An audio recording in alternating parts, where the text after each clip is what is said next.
Hello, science fans! Welcome to Science's Corner, kung saan pwede tayong mag-slow down ng konti, luwagan ng ating mga lab coat, at magkaroon ng meaningful pero minsan playful na kwentuhan tungkol sa STEM at sa buhay ng inyong resident Filipina scientist. Ako nga pala si Chona, I'm your resident Filipina scientist, and upo muna kayo, tambay tayo saglit at magkwentuhan tungkol sa science. So ano nga bang pag-uusapan natin today? Magchichikahan tayo ng tatlong bagay na parang hindi talaga connected, pero meron din silang malalim na pagkadugtong-dugtong. Yung una ay tungkol dun sa nababalitang pagbaba ng skills ng ating mga Filipino students. Yung pangalawa ay yung epekto ng AI sa ating pag-aaral.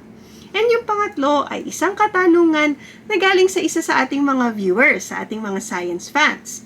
Napakaganda nito at tungkol ito sa sunset.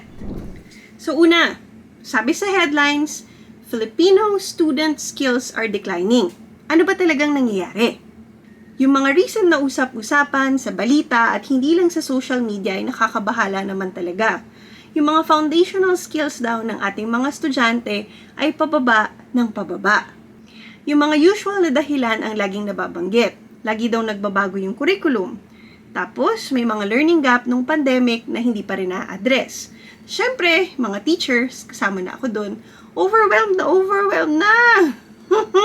Dun sa tatlong dahilan na nabanggit ko, ang gusto kong i-point out is yung pabago-bagong curriculum. Ang problema kasi dyan, pag yun yung una nating ginawa, pag may nakikita tayong problema sa pag-aaral ng kabataan, at hindi natin na-address yung talagang source ng problema, which is yung kakulangan ng resources. Wala tayong classroom, kulang tayo sa textbook. Hirap na hirap yung mga teachers natin kasi walang support. Hirap na hirap yung mga students natin kasi walang support. Yung pagbabago ng curriculum, ang ginagawa lang niya ay nag-i-introduce ng instability instead na mapaganda talaga yung sitwasyon ng ating mga estudyante at mga guro. Pero may isa pang layer na hindi natin masyadong napapag-usapan. Ang education kasi ay hindi lang sa pagdi-deliver ng facts or information efficiently. Hindi ito puro utak lang. Kung ang pag-aaral ay hindi nakakarating sa ating puso, if learning never touches the heart, then hindi talaga siya mareretain ng mga estudyante natin. Minsan kasi dahil gusto nating pasunurin yung mga bata, ang todo-todo disiplina tayo, tapos ino-overwhelm natin sila sa dami ng homework, sa hirap ng mga exam, sa haba ng kailangang aralin. Tapos nakakalimutan na nating ipakita sa kanila na sobrang interesting ng mga subject na tinuturo natin. Kahit na napaka-useful talagang teaching tools ng pag-spark ng curiosity, pag-excite ng mga bata, at pag-inspire sa kanila pagdating sa mga kwento kung paano nakakatulong yung disiplina natin sa mundo. Paano nga ba natin ine-expect na ang mga estudyante natin ay mamememorya ang mga equations, yung mga definition, yung mga konseptong tinuturo natin sa kanila kung hindi naman natin napapakita sa kanila or hindi nila naiintindihan kung ano yung meaning nito, kung bakit siya connected sa pag-asa, kung bakit siya connected sa pagbabagong pwedeng mangyari sa ating kapaligiran. Ang gusto ko pong ipakiusap sa mga teachers sa buong Pilipinas at sa buong mundo, alam ko pong importante ang disiplina. Pero sana, magkaroon pa rin tayo ng puwang sa ating pagtuturo na mag-cultivate ng wonder. Because wonder and curiosity, I believe, are equally important. Punta naman tayo sa AI. Nakakatakot ba to? Or nakakamangha? Okay, maging honest muna tayo. Tingnan muna natin kung nakakasama ba talaga yung AI. Ang isa sa mga hindi na papag-usapan dito is that dahil napaka-powerful ng AI, kung hindi lahat ay may access dito, papatindihin niya yung inequality. Siyempre, mas makakaalwan or makakadali sa buhay ng mga taong may access, tas yung mga wala, lalo silang mahihirapan. Nakaka-encourage kasi siya ng shortcut. So, ibig sabihin, yung mga bata ngayon, pwedeng hindi na sila matuto ng critical thinking. And tinatanggal din niya yung struggle. And while on the surface, parang okay siya, di na tayo nahihirapan.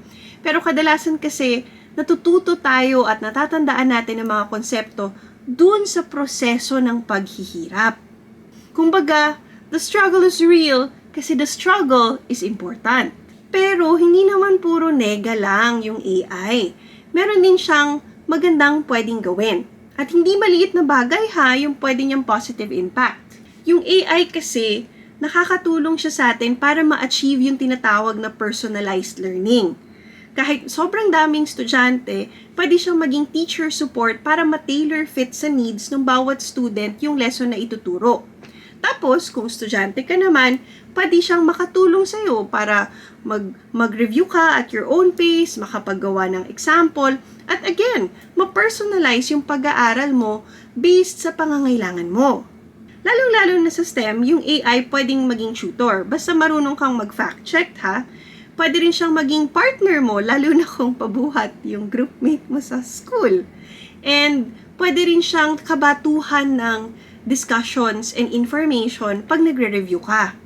Pag ginamit natin ng tama yung AI, pwede niyang ma-free up yung oras ng mga teachers para mas makapag-focus tayo kung ano ba talaga yung importante sa trabaho natin. Which is, mag-inspire, mag-mentor, at mag-connect.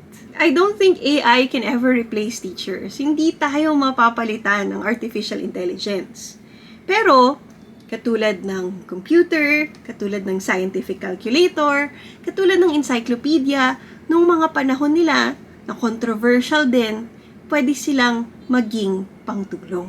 Wow! Now we go to the question from our audience. Shout out to AnimeFan286 for a beautifully simple question. Bakit daw napaka-colorful ng mga sunsets, tapos sa araw-araw lagi siyang paiba-iba? Ang sagot ay nasa physics, sa characteristics ng ating atmosphere. At magic? Pag nagsaset ang araw, ang ilaw niya ay dumadaan sa iba't ibang layer ng ating atmosphere. Yung mas maikli yung wavelength, katulad ng blue at violet, ay mabilis ma-scatter. Kaya ang natitira ay yung may mahaba ang wavelength, yung red, yung orange, and yung pink. Ngayon naman, bakit no two sunsets are the same? Bakit pabago-bago? Yung maliit na pagkakaiba-iba ng ating atmosphere, yung alikabok, yung pollution, yung ulap, kahit yung volcanic activity, lahat yan ay pwedeng baguhin kung paano nagbe-bend yung light, kaya laging iba-iba yung kulay. Pero kaya can you imagine, iisa lang yung araw, ganun din naman yung physics kahit anong araw. Pero bawat gabi, ibang storya, ibang ganda.